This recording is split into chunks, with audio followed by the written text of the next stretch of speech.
yang namanya apa ya, ancaman ada nyata, ada di handphone saya ada kok.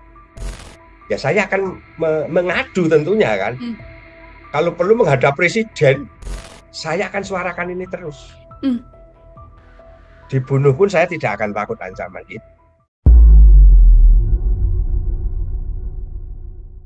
Program Tribuners on Fokus Tribuners hari ini kembali bersama dengan saya Nila Irda, Tribuners Wakil Ketua Bidang Kaderisasi dan Ideologi DPC PDI Perjuangan Kabupaten Pemalang. Pak Sudarsono, ini kami menerima informasi sempat dipanggil oleh DPP PDI Perjuangan seusai kritik kerasnya terhadap Sekjen PDI Perjuangan Pak Hasto Kristianto. Sebelum pemanggilan ini, Tribuners, kami juga menerima informasi ada dugaan sejumlah teror dan ancaman yang diterima oleh Pak Sudarsono atas kritik yang beberapa kali disampaikannya. Lantas bagaimana kemudian pengakuan dari kader PDI Perjuangan Pemalang ini atas kritik dan juga pemanggilan yang sudah dilakukan oleh DPP PDI Perjuangan? Saya juga sudah tersambung melalui sambungan Zoom dan hari ini langsung akan berdiskusi dan berbincang bersama dengan Pak Sudarsono, Wakil Ketua Bidang Kaderisasi dan Ideologi DPC PDI Perjuangan Kabupaten Pemalang. Pak Sudarsono, selamat siang. Apa kabar, Bapak? Selamat siang, Mbak Nila. Selamat siang, pemirsa semua Tribuners ya, Yes. yang ada di seluruh Indonesia. Kami ucapkan selamat siang, selamat menikmati hari ini. Hmm. Oh, Terima kasih banyak Pak Sudarsono. Sekarang posisi masih di Jakarta ya Pak ya? ya, Alhamdulillah saya masih di Jakarta. Kemarin kami dipanggil DPP, Hmm. Dewan Pimpinan Pusat PDI Perjuangan. Kita dipanggil sesuai dengan surat yang masih saya pegang ini. Tanggal 4 kemarin kami diberi undangan, untuk tanggal 7 kemarin saya sebagai kader partai datang menghadiri undangan yang Hmm. disampaikan DPP pada diri saya. Oke, tanggal 7 kemarin dipanggil dan suratnya di tanggal 4 Januari. Ini kan beberapa waktu kemarin kita memang sempat berdiskusi ya Pak Sudarsono ya, bagaimana kemudian Bapak ini secara lantang mengkritik apa-apa saja yang kemudian menurut Bapak tidak sesuai dengan hal-hal yang dilakukan oleh seorang Sekjen PDI Perjuangan Pak Hasto Kristianto. Yang ini membuat kemudian Pak Sudarsono dipanggil oleh DPP PDI Perjuangan di Jakarta. Saya ingin mendengarkan cerita terlebih dahulu dari Pak Sudarsono. Bagaimana kemudian Bapak sampai ke DPP, lalu apa yang terjadi di sana? Mungkin juga boleh dibagikan ke Tribuners Pak Sudarsono. Ya, saya juga bisa bertanggungjawabkan apa-apa yang sudah terjadi. Saya dipanggil tanggal 7 kemarin jam 1. Saya datang kurang lebih jam 1 tepat, 1 siang. Hmm. Terus kami menunggu sesaat, sekitar jam 2 kami dipanggil. Dalam surat undangan jelas tertulis saya dipanggil untuk konsolidasi internal untuk penguatan partai. Saya dipanggil karena saya kader partai, saya datang. Jam 2 kami masuk ke lantai 4, diajak ke lantai 4, eh, hadir menaati undangan ini. Hmm. Undangan yang ditandatangani oleh Bapak Komarudin Watubun, Wakil Ketua 1, juga ditandatangani langsung oleh Sekjen Partai, Hmm. Mas Hasto Kristian. Dengan bunyi undangan adalah konsolidasi internal. Pemahaman saya dari Pemalang, saya datang ke Jakarta naik kereta, bahwa ya kami konsolidasi internal. Pembahasan-pembahasan tentunya bagaimana partai ini ke depan. Saya positive thinking, mungkin ada masukan apa dari kader bawah, begitu. Tapi juga bisa saya pertanggungjawabkan, saya agak kaget, Mbak. Hmm. Begitu saya sampai DPP partai, saya menunggu kurang lebih 1 jam, saya masuk ruangan. Di ruangan tersebut saya masuk pada ruangan Komisi Etik dan Disiplin Partai. Saya agak kaget. Konsolidasi internal kok saya dimasukkan ke ruangan Komisi Etik dan Disiplin Partai. Wah, ada apa ini? Di situ sudah hadir 4 orang dengan berpakaian sama, jas partai, terus menarasikan, menyampaikan bahwa mewakili Bapak Komarudin Watubun Hmm. sebagai Wakil Ketua 1 Bidang Kehormatan, karena Pak Komarudin Watubun ada kesibukan lain sehingga beliau berempat. itu yang eh, menemui saya itu, Mbak. Jadi yang ini kan tertanda suratnya kan Pak Hasto ya, Pak Ya. Sudarsono ya, Pak Hasto dan juga Pak Komarudin Watubun. Namun yang kemudian bertemu langsung dengan Pak Sudarsono hari itu bukan langsung yang bersangkutan ya, Pak Bukan. Sudarsono. Hmm. Ya, saya malah juga pengen ketemu beliau. Setahu saya, wah ini kemarin dengan pendapat-pendapat saya mungkin mau bertemu begitu ya. Mhm. Tapi ternyata yang menemui 4 orang, mereka menyebutkan nama masing-masing, tapi menurut saya belum kenal beliau-beliau itu. Hmm. Belum populis lah bahasa saya ya. Ini siapa begitu. Beliau-beliau juga disebutkan namanya sebenarnya. Tapi saya agak sedikit shock, "Ih, kok ruangannya begini begitu loh. Mhm. Kok di ruangan komisi etik berarti ada sesuatu yang menurut saya agak berbeda dengan bunyi undangan. Hmm. Tapi juga tidak apa-apa, kami hadir, kami dengan tenang menyimak, mendengarkan apa yang disampaikan oleh beliau-beliau, mulai dari yang pertama menanyakan banyak hal kepada saya, termasuk latar belakang dan sebagainya, langsung to the point memang bahwa ternyata bagi saya sebenarnya nggak perlu undangan yang berbunyi konsolidasi internal. Panggil aja secara langsung klarifikasi terhadap Ya. apa yang selama ini viral di media. Tapi undangannya konsolidasi di situ sebenarnya makna tujuannya klarifikasi karena sudah ada beberapa orang di situ dengan alat-alat yang sudah lengkap semua, masing-masing ada laptop, masing-masing ada dokumen-dokumen apa yang akan ditanyakan pada diri saya. Hmm. Saya ikuti itu semua apa yang menurut beliau tanyakan ya saya jawab begitu. Hmm. Bisakah ini kemudian dibuka di media kira-kira kurang lebihnya klarifikasi apa yang kemudian disampaikan oleh DPP pada saat Pak Sudarsono datang ke sana? Yang disampaikan saya juga agak sedikit kaget, memang langsung pada poin-poin Mhm. apa yang selama ini saya lakukan yang pertama lewat podcast saya di Pemalang, termasuk berkembang di media, itulah yang ditanyakan. Mhm. Tetapi ini bisa saya pertanggungjawabkan apabila itu sebuah pertanyaan dan apakah itu sebuah klarifikasi, saya tidak punya kapasitas hak jawab yang sempurna. Hmm. Artinya mereka seakan-akan ada kesan menceramahi saya, mengarahkan saya, tapi saya pada posisi jawaban yang menurut saya ini yang harus saya sampaikan. Saya tidak bisa bahwa ini terus saya merubah apa yang selama ini sudah menjadi yang menurut saya benar, yang menurut saya harus sampaikan, tetapi begitu saya pertanyaan apa, saya jelaskan seperti apa, tidak ada titik temu, bahkan mendengarnya pun apa yang saya sampaikan secara sempurna tidak. Hmm. Langsung main potong, main potong, main potong. Jadi ya gimana saya mau menjawab, bagaimana saya mau menjelaskan di beliau-beliau sudah pada posisi saya ini salah, saya ini melanggar, itu Mbak. Hmm. Hmm. Kalau dari Pak Sudarsono sendiri, kira-kira begitu ya, Bapak ya, ini kan tidak mempunyai waktu sepenuhnya untuk kemudian bisa menjelaskan apa yang disampaikan oleh pihak DPP. Kalau dari Pak Sudarsono sendiri kan pasti punya pembelaan dan juga punya alasan mengapa kemudian melayangkan kritik keras terhadap seorang sekjen PDI Perjuangan, Mas Hasto, begitu kan, termasuk menuliskan juga surat terbuka terhadap Bu Ketua Umum Megawati Soekarno Putri. Apa yang kemudian saat ini ingin disampaikan oleh Pak Sudarsono?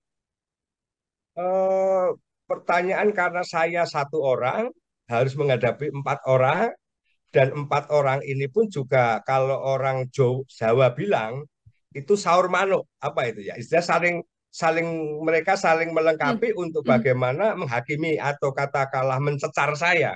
Tapi di satu sisi saya tidak punya hak jawab yang sempurna. Contoh, saya ambil contoh saja. Di saat saya mengatakan podcast saya yang pertama, ya, saya kan ingin mengatakan podcast saya yang pertama, itu langsung masuk kepada tujuan itu podcast saya pribadi, Hmm. podcast milik saya. Tapi saya tidak punya kesempatan untuk menjelaskan secara detail. Terus banyak hal. Saya ambil contoh lagi di saat ada penyampaian saya adalah hal-hal yang tidak produktif. Contoh, mohon maaf ini tidak melibatkan institusi maksud saya. Ada tuduhan-tuduhan kepada Parcok. Hmm.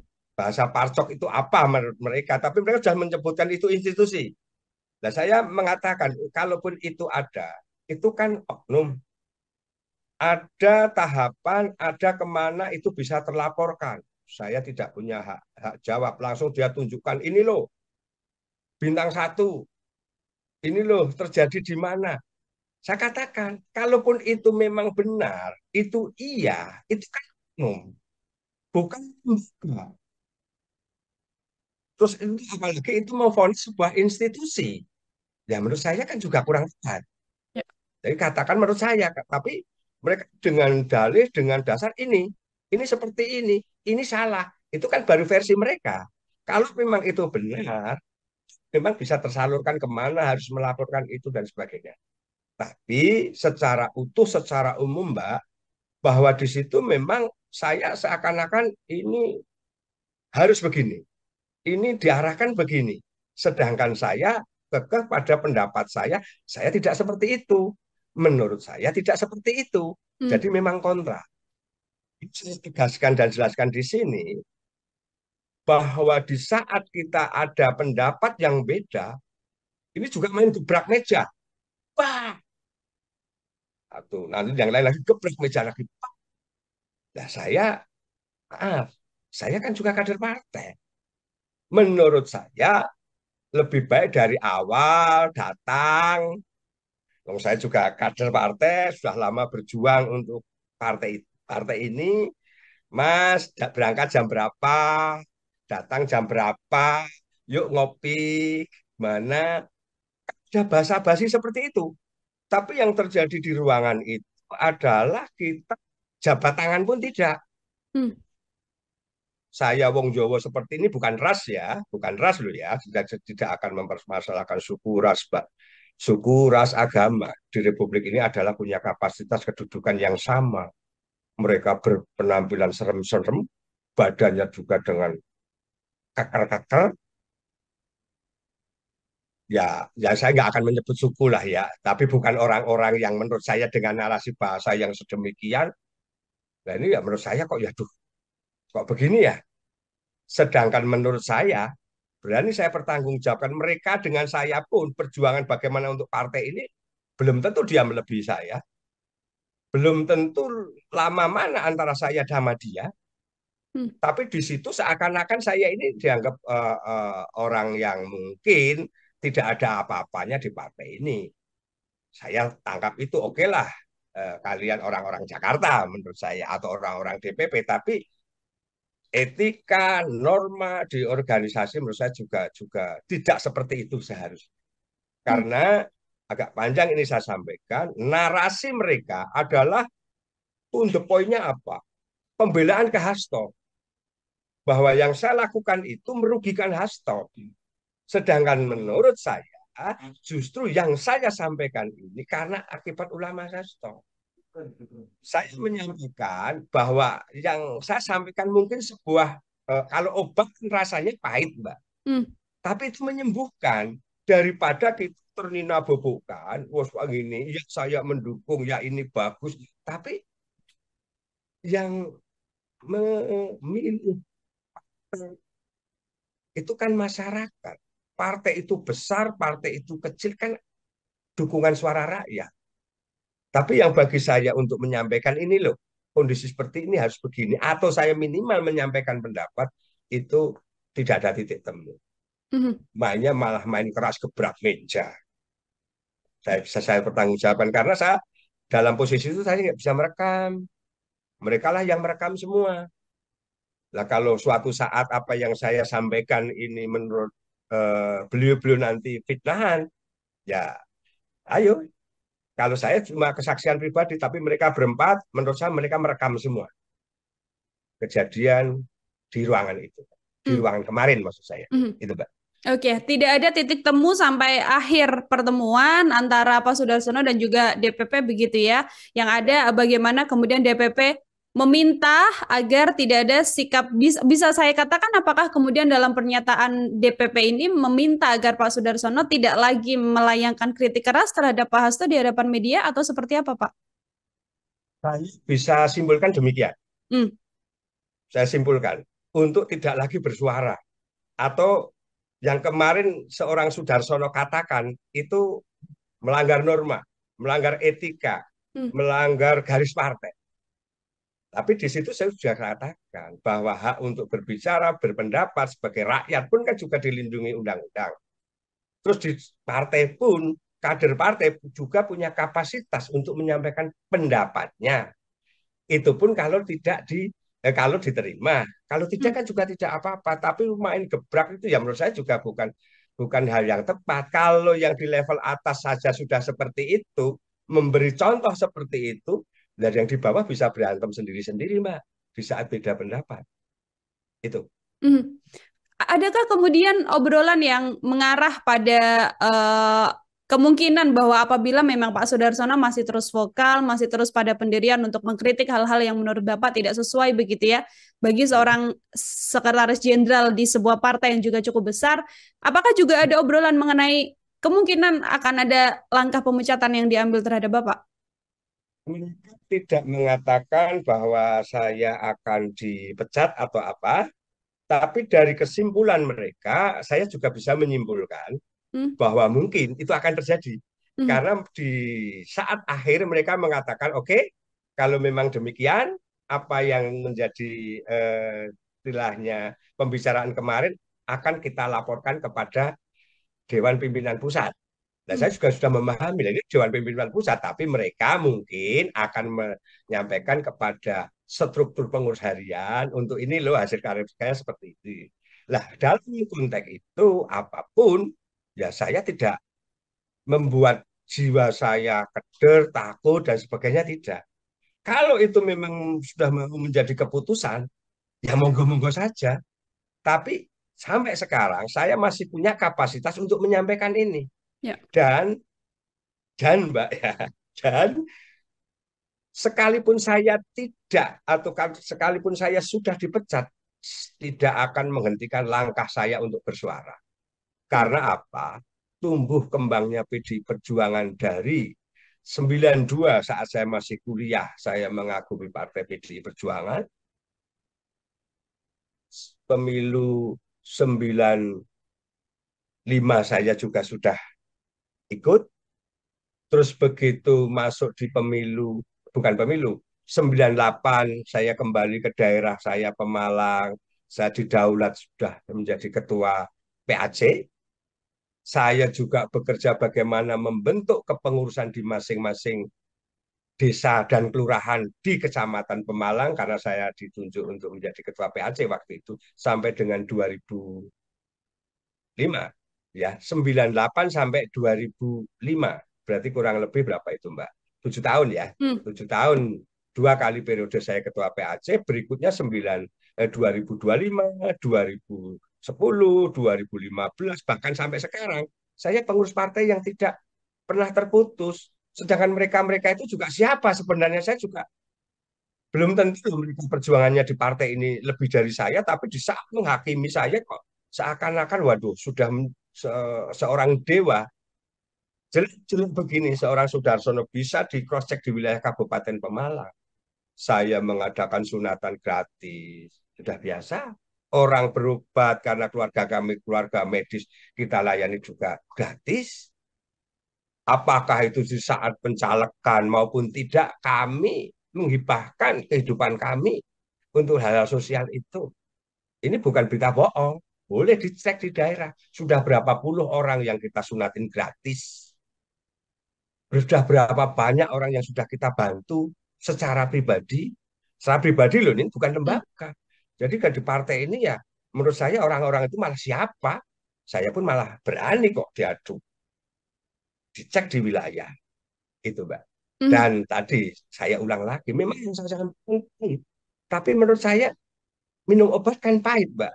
Tapi itu bisa menyembuhkan daripada kita terlena bobokkan penyampaian ini bagus, ini bagus, ini bagus. Ternyata Contoh apa? Ini orang seakan-akan membabi buta mendukung Hasto, Hasto, Hasto. Kemarin juga tersampaikan bahwa Hasto adalah simbol partai.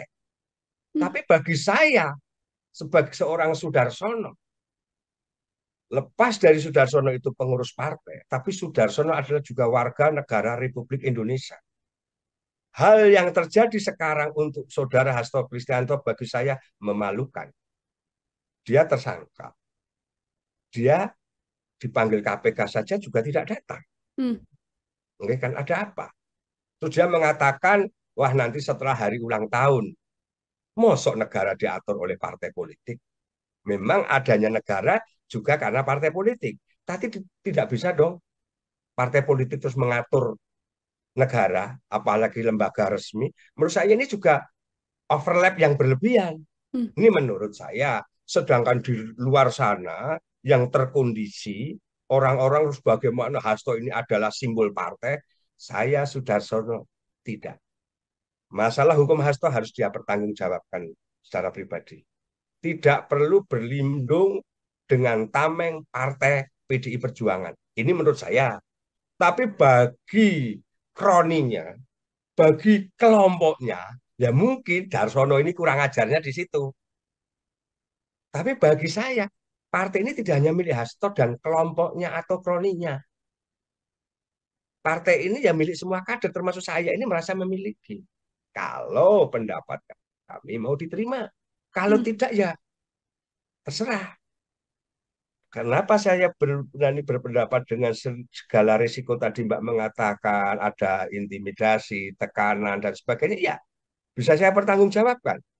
Yang namanya pembulian, yang namanya apa ya, ancaman, ada nyata, ada di handphone saya, ada kok. Tapi yang sifatnya fisik memang lu gue tembak, memang belum. Rumah saya dilempar apa, memang belum. Tapi kalimat bulian di WA terhadap saya, keluarga saya, istri saya sudah ada semua. Saya screenshot dari mana, dari mana. Dari daerah banyak, dari orang yang notabene ada di Jakarta juga banyak. Hmm. Tapi saya bangga terhadap Tribun, terhadap yang lain. Kalau kita runut komentar para netizen, menurut saya 90% malah mendorong saya. Ya Pak Sudarsono bagus, ini lanjutkan kalau kader partai seperti ini semua. Wah, hebat. Menurut saya itu 90%. Tetapi yang namanya pembenaran kemarin di saat klarifikasi itu pun, kalau di situ ada 100 komentar, ada satu atau dua saja yang menurut mereka itu dianggap benar, di screenshot, Mbak. Hmm. Screenshot tunjukkan nih, kader partai yang melanggar ini harus dipecat. Saya klarifikasi. Ayo coba, kalau itu satu berbanding berapa? Menurut saya kok 90% justru dukung saya. Tapi penjelasan saya tidak diterima. Potong, main potong. Kalau nanti mereka, saya masih rengkel, gebrak meja. Hmm. Nah, gebrakan meja dan sebagainya itu rekaman pasti ada. Kalau mereka tidak di suatu saat, kalau investigasi begitu ya, rekaman ada di mereka. Mau mereka itu potong atau apa ya saya, itu hak dia, karena saya sendiri tidak merekam. Itu, Mbak. Hmm.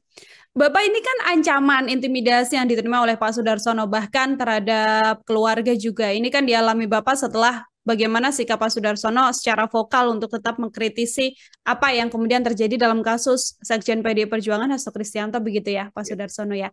Eh, apakah dengan berbagai deret ancaman ini masih tetap membuat Pak Sudarsono teguh pada pendirian Bapak untuk terus mengatakan bahwa memang apa yang dikatakan oleh Hasto Kristianto ini adalah hal yang salah begitu atau bagaimana kemudian sikap Bapak setelah ancaman bahkan tidak hanya terhadap Pak Sudarsono saja tapi juga sudah merembet ke keluarga begitu Pak? Ya. Dari semua tekanan dan sebagainya, saya Sudarsono malah saya anggap vitamin kok, Mbak. Hmm. Untuk lebih menyemangati saya, lepas kalau nanti ada selembar kertas partai itu memecat saya akan kembali bahwa seorang Sudarsono adalah warga negara Republik Indonesia. Artinya apa? Kalau Sudarsono warga negara Republik Indonesia, saya taat hukum, saya sedikit banyak tahu hukum, ya Manakala itu memang ancaman-ancamannya nyata dan memang betul-betul akan mengancam keselamatan saya, keluarga saya, teror dan sebagainya, negara kan juga punya institusi, Pak. Ya. Saya lebih baik taat hukum. Ada apakah kepolisian, apakah pemerintahan atau yang lain ya. Ya saya akan mengadu tentunya kan. Hmm. Kalau perlu menghadap presiden, kalau bisa ini hanya contoh ekstrimnya kan. Karena apa? Kami hak warga negara kan juga dilindungi untuk kebebasan berpendapat. Dan saya juga merasa internal saya, sebagian di internal elit saya, apakah itu seorang Deddy Sitorus, apakah itu Guntur Romli, ya statement-statement Sumatera yang saya berani katakan di sini ini barisannya Mas Hasto. Karena di DPP juga banyak unsur yang lain, Hmm. banyak elit-elit struktur yang lain. Karena kita, saya lihat di struktur partai ada 33 kok pengurus DPP yang bersuara ya itu saja. Ini ada apa? Belum tentu kalau keinginan DPP itu memecat saya itu adalah keinginan partai juga belum tentu. Jangan-jangan ini hanya keinginan dari kelompok kepentingan Hasto. Ini ada yang vokal, yang ingin sebenarnya kritik membangun, tapi dianggap mereka adalah ancaman. Ancamannya apa? Wah ini meracuni yang lain. Kalau sudah seperti itu, kembali tadi ke pertanyaan Mbak, saya akan suarakan ini terus. Hmm. Dibunuh pun saya tidak akan takut ancaman itu. Saya sudah malah semangat. Kalau tidak saya, siapa lagi? Saya harus mengawali dan saya harus bertanggung jawab untuk bagaimana ayo. Yang lain, mari bersuara. Itu Mbak. Hmm. Tadi Pak Sudarsono sempat menyinggung bagaimana kemudian Pak Hasto yang belum juga mendatangi pemanggilan KPK begitu ya, Pak Sudarsono ya. Sebelumnya ketika kita mengobrol, Bapak juga sempat berharap bahwa seorang sekjen partai ini bisa bersikap kesatria, bisa datang sebagai kesatria PDIP untuk menghadap dan datang ke KPK dengan sikap Pak Hasto yang kemudian meminta ada penundaan pemanggilan, bahkan sampai kemarin rumahnya juga digeledah dan belum juga ada tanda-tanda bahwa Pak Hasto ini akan memenuhi panggilan KPK begitu ya. Bagaimana Pak Sudarsono menanggapi ini, Pak? Ini saya kemarin di pertama saya sudah sampaikan itu ya Mbak. Ini tegaskan lagi. Kalau seorang Hasto Kristianto itu orang hebat, negarawan, kesatria, sebenarnya negara tidak perlu direpotkan dengan hiruk pikuk seperti ini kok. Hmm. Maksud saya apa? Satu, kalau dia sebagai sekjen partai, dia merasa bahwa ini waktu, tenaga dia memang harus berkonsentrasi penuh dengan masalah hukumnya untuk internal partai. Dia kalau mau berkorban untuk PDI Perjuangan, dia bisa menyatakan tanpa diminta, karena saya sedang tersandung masalah hukum, partai harus tetap jalan terus. Monggo, partai menunjuk yang lain sebagai pelaksana tugas, saya tak konsentrasi ke masalah hukum saya. Ini kalau dia kesatria, kalau dia bicara demi PDI Perjuangan, tetapi yang terjadi apa? Partai ini posisi dia sebagai tameng untuk perlindungan. PDI Perjuangan malah dijadikan tempat dia untuk berlindung. Nah, tapi juga kroni-kroninya mendukung. Kroni ini loh ya, saya katakan berarti jelas juga belum tentu. Itu yang pertama. Yang kedua, dengan urusan dengan pemerintah, dengan negara, dengan KPK, ngapain harus dipanggil malah mangkir dengan alasan cuma ini mau hari ulang tahun. Lu nggak usah mikir hari ulang tahun. Partai juga sudah ada yang lain yang bisa mikir. Lu fokus. Tapi sebagai bentuk kesatria, datang langsung ke KPK. Saya Hasto Kristianto tanpa ada surat panggilan saya datang. Saya akan bertanggung jawab dengan masalah hukum saya. Hmm. Masalah langsung ditahan dan tidak ya itu nggak tahu saya. Kedua, sampai rumah lagi digerebek, juru bicara Guntur Romli, Deddy Sitorus mengatakan wah ini mencari barang bukti hanya pengalian isu dan sebagainya. Kenapa narasi-narasi ini selalu dibangun seperti itu? Rakyat sudah tidak bodoh, rakyat tertawa terhadap orang-orang tersebut. Saya sesama orang partai karena belum tentu Guntur Romli, belum tentu Deddy Sitorus, pengabdian lama dengan segala dinamikanya lebih lama saya atau Deddy Sutros atau Guntur Romli. Tapi saya berani katakan, saya sesalkan itu dia. Selalu dan selalu membangun narasi-narasi yang seperti itu. Hmm. Berlebihan, membabi buta. Seakan-akan partai ini hanya milik dia sendiri. Terus saya yang vokal kayak gini, mungkin dia akan diskusikan itu segera dipecat, disingkirkan saja. Nah, itu kan kepentingan dia. Saya akan juga dengan saya. Saya ditekan aja saya akan minta perlindungan kok pada pemerintah. Nah, kalau di partai memang mau lepas ya ada pembelaan saya saat kongres dan sebagainya. Itu, Mbak. Mhm. Oke, terakhir Pak Sudarsono sekaligus menjadi closing statement ya, Bapak ya. Bagaimana kemudian setelah pemanggilan dari DPP PDIP, sikap Bapak yang masih terus tegas untuk selalu menyuarakan hal-hal yang menurut Bapak ini tidak sesuai dengan sikap-sikap dari Sekjen PDI Perjuangan dan juga pihak-pihak yang lainnya. Apa yang kemudian ingin disampaikan terakhir, Bapak? Yang ingin saya sampaikan kepada yang terhormat mungkin Bapak, Ibu semua kader PDI Perjuangan, masyarakat Indonesia yang mencintai negara Republik ini aman, saya berharap jangan sampai konsentrasi pemerintah negara ini hidup hanya sebagian dihabiskan energi untuk melihat, membaca dinamika hidup pikuknya PDI Perjuangan. Sebenarnya bukan PDI Perjuangan, masalah-masalah Hasto. Hmm. Itu. Jadi lebih baik Mas Hasto dan orang-orang yang selalu ini seakan-akan Hasto ini malaikat, ingin saya sampaikan bahwa rakyat itu juga butuh ketenangan. Negara juga butuh konsentrasi untuk bagaimana membangun pemerintah yang aman, yang nyaman, rakyat yang adil, pembangunan, kesejahteraan. Tapi ini partai kok. Tapi kalau ini partai menurut saya bukan PDI-nya, Mbak. Ada oknum-oknum di partai ini yang selalu negatif thinking terhadap penguasa, selalu negatif thinking terhadap aparat, terlalu negatif, bahkan juga terlalu negatif thinking terhadap kader-kadernya yang seperti saya. Sehingga punya niatan penyampaian yang ingin menyampaikan orang-orang seperti saya pada ketakutan. Hmm. Apalagi orang-orang yang punya jabatan. Takut mereka.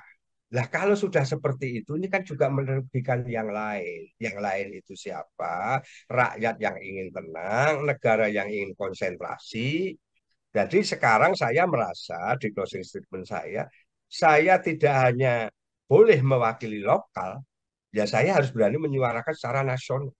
Hmm. Adapun nanti ada konsekuensi pemecatan atau apa, menurut saya itu ya pemecatan yang kebetulan mereka ada di kelompok itu yang sedang ada di kantor sekretariat DPP sana. Belum tentu itu juga mewakili yang lain secara utuh, pembahasan pleno secara utuh. Kalau memang itu melalui pembahasan pleno secara utuh, ya saya akan siap.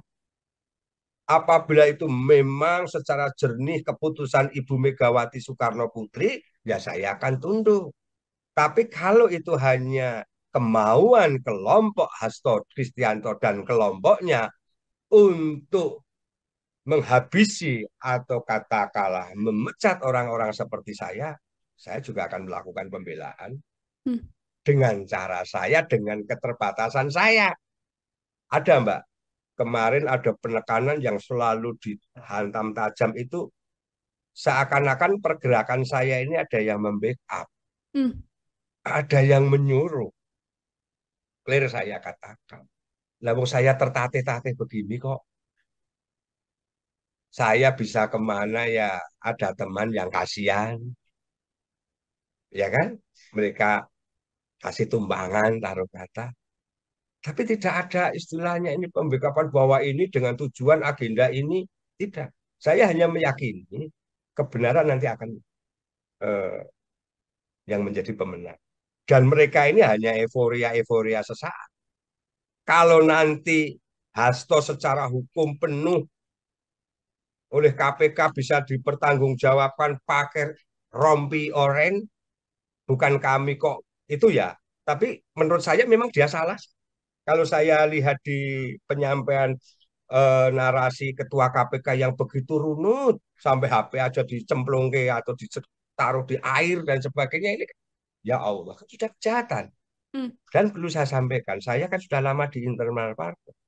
Kadang-kadang dinamika-dinamika sekretaris partai, ketua partai yang melakukan hal-hal manipulatif dalam artian untuk kepentingan apa seperti itu ya hanya kebijakan mereka berdua itu ada.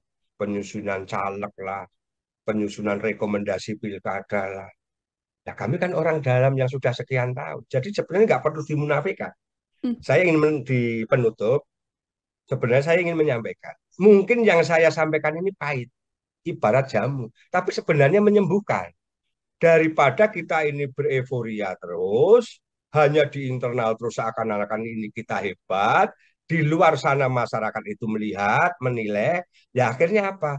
2029 akan terpuruk lebih dalam. Artinya untuk kerugian di PDI Perjuangan. Tapi itu kalau diizinkan saya memberikan pendapat ini. Lah kalau pendapat ini justru dianggap salah, kok terus saya divonis, ayo monggo. Oh, saya makan juga tidak dari partai kok, dengan kehidupan saya kok. Tapi saya tidak akan merendahkan partai. Karena partai ini ya sebenarnya kebanggaan saya. Tapi lepas dari partai, saya adalah warga negara Republik Indonesia.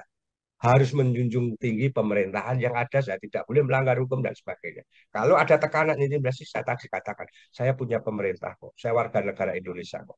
Saya akan menangis ke sana untuk bagaimana, Pak, lindungi kami. Aku kan rakyat kamu. Itu Mbak, itu yang bisa Hmm. kami sampaikan. Semoga manfaat dan netizen, kalian adalah penyemangat saya. Netizen Anda adalah motivasi motivator saya untuk tidak takut bersuara lebih lantang lagi. Dan tidak hanya untuk sampai sekarang. Itu Mbak. Hmm. Baik, terima kasih banyak Pak Sudarsono. Ini juga menjadi salah satu hal yang pastinya menjadi kritik yang harusnya bisa membangun begitu ya untuk bagaimana perkembangan partai politik. Tinggal bagaimana nanti sikap dari DPP, apakah kemudian akan mendengarkan seluruh masukan dari Pak Sudarsono yang saat ini disampaikan baik itu secara pribadi maupun sebagai kader dari PDI Perjuangan. Kita juga terima kasih sekali Pak Sudarsono bahwa Bapak terus menyuarakan hal ini, kemudian bisa menjadi warning juga untuk semuanya bahwa tidak hal-hal yang buruk memang sedianya harus mendapatkan perhatian agar bisa menjadi baik karena tadi disampaikan oleh Pak Sudarsono, dampaknya bagi partai tidak hanya sekarang, tapi juga nanti di pemilu 2029 mendatang. Apalagi seperti itu. Sekali lagi Pak Sudarsono, terima kasih banyak. Terima kasih terus menyempatkan waktunya berdiskusi bersama dengan saya. Semoga setelah ini tidak ada hal-hal lain yang kemudian terjadi ya Pak Sudarsono, tidak ada intimidasi, tidak ada ancaman atau bahkan surat pemecatan yang kemudian dikeluarkan oleh PDIP karena sikap yang disampaikan oleh Pak Sudarsono Atau adalah sikap yang sebaliknya. ya. Atau sebaliknya juga bisa. Kami sudah siap itu. Akan lebih tajam lagi tekanan. Ya, Hmm. siap.